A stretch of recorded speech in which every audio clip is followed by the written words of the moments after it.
ಮುಖದ ಸುಂದರಿ, ಸದಾ ಹಸನ್ಮುಖಳಾಗಿ ಕಾಣುವ ಸೌಂದರ್ಯ, ಸ್ವಲ್ಪ ಜೋರಾಗಿ ಗದರಿಸಿದ್ರೆ ಸಾಕು ಕಣ್ಣಲ್ಲಿ ನೀರು ಸುರಿಸುವ ಈಕೆ ಬಿಗ್ ಬಾಸ್ ಮನೆಯಲ್ಲಿ ನಾನು ಏನೂ ಮಾಡದ ಅಮಾಯಕಿ ಎಂದು ಕರ್ನಾಟಕದ ಜನರಿಗೆ ತನ್ನ ಅಂತರ್ಮುಖಿ ವ್ಯಕ್ತಿತ್ವ ತೋರಿಸಲು ಹೊರಟಿರುವ ಖತರ್ನಾಕ್ ಮಕ್ಕಳ ಕಳ್ಳಿ ಮೋಕ್ಷಿತಾ ಪೈ ಅಲಿಯಾಸ್ ಐಶ್ವರ್ಯ ಪೈ.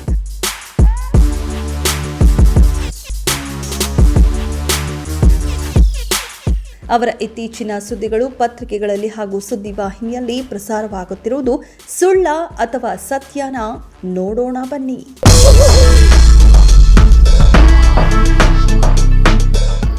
ಎಸ್, ಬಿಗ್ ಬಾಸ್ನ 11ನೇ ಸೀಸನ್ನಲ್ಲಿ ಕಂಟೆಸ್ಟೆಂಟ್ ಆಗಿರುವ ಐಶ್ವರ್ಯ ಪೈ ಅಲಿಯಾಸ್ ಮೋಕ್ಷಿತಾ ಪೈ ತನ್ನ 20ನೇ ವಯಸ್ಸಿನಲ್ಲಿ ಜೈಲಿಗೆ ಹೋಗಿ ಬಂದಿದ್ದಾಳೆ ಅಂತ ಹೇಳಿದ್ರೆ ಯಾರಾದರೂ ನಂಬೋ ಮಾತಾ?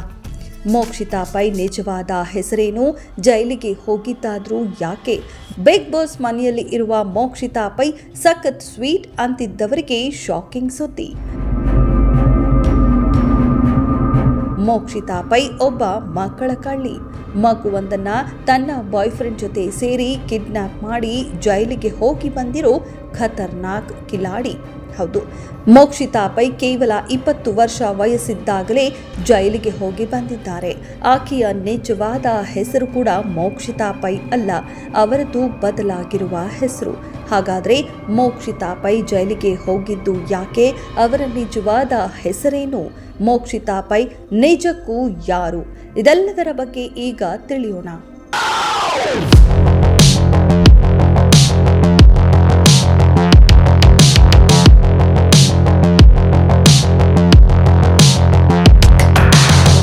ಮೋಕ್ಷಿತಾ ಪೈ ಯಾರು? ಕಿರುತೆರೆಗೆ ಕಾಲಿಡುವ ಮುಂಚೆ ಮೋಕ್ಷಿತಾ ಪೈ ಟ್ಯೂಷನ್ ಅನ್ನ ನಡೆಸುತ್ತಿದ್ದ ಶಿಕ್ಷಕಿ. ಹೌದು, ವೈಯಕ್ತಿಕ ಜೀವನದಲ್ಲಿ ಬಡತನದಿಂದ ಬಂದ ಹುಡುಗಿ ಈಕೆ. ಕಿರುತೆರೆಯಲ್ಲಿ ತುಂಬಾ ಸಾಫ್ಟ್ ಆಗಿದ್ರು ಎನ್ನುವ ಕಾರಣಕ್ಕೆ ಈಕೆಯ ಸ್ವಭಾವ ಕೂಡ ತುಂಬಾ ಸಾಫ್ಟ್ ಅಂತ ವೀಕ್ಷಕರು ಅಂದುಕೊಂಡಿದ್ದಾರೆ. ಆದರೆ ಈಕೆಯ ಸಾಫ್ಟ್ನೆಸ್ ಎಲ್ಲ ಕಡೆ ನಡೆಯೋಲ್ಲ. ಒಂದಲ್ಲ ಒಂದು ದಿನ ತನ್ನ ನಿಜವಾದ ಮುಖವಾಡ ಕಳಚಿ ಬೀಳಲೇಬೇಕು. ಯಾಕಂದರೆ ಮೊದಲೆಲ್ಲ ಸುದ್ದಿ ಪ್ರಸಾರ ಹಾಗೂ ಹಂಚಿಕೆ ತುಂಬ ಕಡಿಮೆ ಇತ್ತು. ಆದರೆ ಈಗ ಆಂಡ್ರಾಯ್ಡ್ ಮೊಬೈಲ್ ಇಟ್ಟಿರೋರೆಲ್ಲ ಸುದ್ದಿ ಪ್ರಚಾರಕರೇ.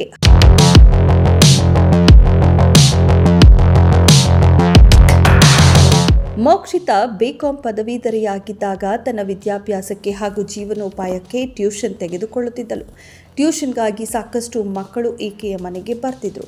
ಆದರೆ ಈಕೆ ತನ್ನ ವೃತ್ತಿಯನ್ನು ತನ್ನ ಬಾಯ್ ಫ್ರೆಂಡ್ ಜೊತೆ ಸೇರಿ ದಿಢೀರ್ ದುಡ್ಡು ಮಾಡುವ ದುರಾಸೆಯಿಂದ ಒಂದು ಕಿಡ್ನಾಪ್ ಮಾಡಲು ಪ್ಲಾನ್ ಮಾಡ್ತಾರೆ. ತನ್ನ ಗೆಳೆಯ MBA ಪದವೀಧರನಾಗಿದ್ರೂ ನಿರುದ್ಯೋಗಿಯಾಗಿದ್ದ, ಕೆಲಸ ಇಲ್ಲದೆ ಪೋಲಿಯಾಗಿದ್ದ, ಮೈ ತುಂಬ ಸಾಲ ಮಾಡಿಕೊಂಡಿದ್ದ. ಈತನ ಹೆಸರು ನಾಗಭೂಷಣ್. ಗೆಳೆಯನೊಂದಿಗೆ ಸೇರಿ 20 ವರ್ಷದ ಮೋಕ್ಷಿತಾ 2014ರಲ್ಲಿ ತನ್ನ ಬಳಿ ಟ್ಯೂಷನ್ಗೆ ಬರ್ತಿದ್ದ 14 ವರ್ಷದ ಬಾಲಕಿಯನ್ನ ಕಿಡ್ನಾಪ್ ಮಾಡಿ 25 ಲಕ್ಷಕ್ಕೆ ಬೇಡಿಕೆ ಇಡ್ತಾರೆ. ಬಾಲಕಿ ಮನೆಗೆ ಬಾರದೆ ಇದ್ದಾಗ ಕಂಗಾಲಾದ ಪೋಷಕರು ಗಾಬರಿಯಾಗಿ ಐಶ್ವರ್ಯ ಪೈ ಅವರ ಮನೆಗೆ ಹೋಗಿ ಕೇಳ್ತಾರೆ. ಆಗ ಐಶ್ವರ್ಯ ಪವಿತ್ರ ಟ್ಯೂಷನ್ ಮುಗಿಸಿ ಮನೆಗೆ ಹೋದಳು ಅಂತ ಸುಳ್ಳು ಹೇಳ್ತಾಳೆ. ಇದೇ ವೇಳೆ ಬಾಲಕಿಯ ತಂದೆಗೆ ಕರೆ ಮಾಡಿ 25 ಲಕ್ಷಕ್ಕೆ ಬೇಡಿಕೆ ಇಡ್ತಾರೆ. ಆಗ ಪೋಷಕರು ಪೊಲೀಸರ ಸಹಾಯ ಪಡೆದು ಮೊಬೈಲ್ ಫೋನ್ ಕರೆಗಳ ಡೀಟೇಲ್ಸ್ ಪೊಲೀಸರಿಗೆ ನೀಡ್ತಾರೆ. ಆಗ ಶುರುವಾಗುವುದೇ ಅಸಲಿ ಆಟ. ಪೊಲೀಸರ ಸಲಹೆಯಂತೆ ಬಾಲಕಿ ತಂದೆ ಹಣ ಕೊಡಲು ಒಪ್ಪಿಗೆ ನೀಡಿ ಯಾವ ಸ್ಥಳಕ್ಕೆ ಬರಬೇಕು ಅಂತ ಕೇಳಿದಾಗ ಪೀಣ್ಯದಲ್ಲಿ ಸ್ಥಳ ನಿಗದಿಯಾಗಿರುತ್ತೆ. ಹಣ ನೀಡಿದ ಬಳಿಕ ನಾಗಭೂಷಣ್ ಬಾಲಕಿಯನ್ನ ಭಾಷ್ಯಂ ಸರ್ಕಲ್ನ ಹೋಟೆಲ್ ಬಳಿ ಬಿಟ್ಟು ಹೋಗುವುದಾಗಿ ಹೇಳುತ್ತಿರುತ್ತಾರೆ. ಈ ಬಗ್ಗೆ ಮೋಕ್ಷಿತಾ ಪೈಗೆ ನಾಗಭೂಷಣ್ ಮೆಸೇಜ್ ಕೂಡ ಕಳುಹಿಸಿದ್ದಾನೆ. ಹಣ ಪಡೆಯುವಾಗ ಸಿಕ್ಕಿಬಿದ್ದ ಮೋಕ್ಷಿತಾ ಗೆಳೆಯ ನಾಗಭೂಷಣನ್ನ ಪೊಲೀಸರು ಆತನನ್ನ ಬಂಧಿಸಿ ವಿಚಾರಣೆ ಮಾಡಿದಾಗ ಐಶ್ವರ್ಯ ಪೈ ಅಲಿಯಾಸ್ ಮೋಕ್ಷಿತಾ ಪೈ ಕೈವಾಡವಿರುವುದು ಕೂಡ ಗೊತ್ತಾಗಿ ಆಕೆಯನ್ನ ಸಹ ಬಂಧಿಸಿ ಠಾಣೆಗೆ ಕರೆತಂದಿದ್ದಾರೆ. ಇದೇ ವಿಚಾರಕ್ಕೆ ಐಶ್ವರ್ಯ ಪೈ ಜೈಲಿಗೆ ಹೋಗಿ ಬರ್ತಾರೆ. ಇದಾದ ಬಳಿಕ ಈಕೆ ತನ್ನ ಹೆಸರನ್ನ ಮೋಕ್ಷಿತಾ ಪೈ ಎಂದು ಬದಲಾಯಿಸಿಕೊಳ್ಳುತ್ತಾಳೆ. ಈ ಬಗ್ಗೆ ರಾಜಾಜಿನಗರ ಪೊಲೀಸ್ ಠಾಣೆಯಲ್ಲಿ ಪ್ರಕರಣ ಕೂಡ ದಾಖಲು ಆಗಿದೆ. ಇನ್ನು ಈ ಬಗ್ಗೆ ಡೆಕ್ಕನ್ ಹೆರಾಲ್ಡ್ನಲ್ಲೂ ಸಹ ಸುದ್ದಿ ಪ್ರಕಟವಾಗಿದೆ.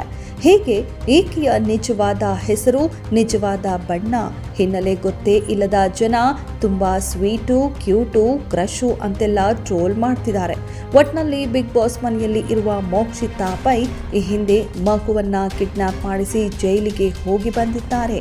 ಅವರೀಗ ಬದಲಾಗಿರಬಹುದು, ಆದರೆ ಅವರಲ್ಲಿ ಸಂಚು ರೂಪಿಸುವ ಗುಣ ಮಾತ್ರ ಬದಲಾದಂತೆ ಕಾಣಿಸುತ್ತಿಲ್ಲ ಅಂತ ಹೇಳಿದ್ರೂ ತಪ್ಪಾಗಲಾರದು.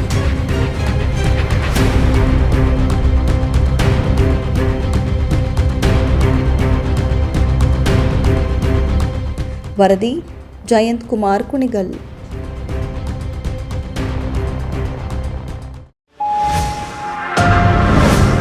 Media network.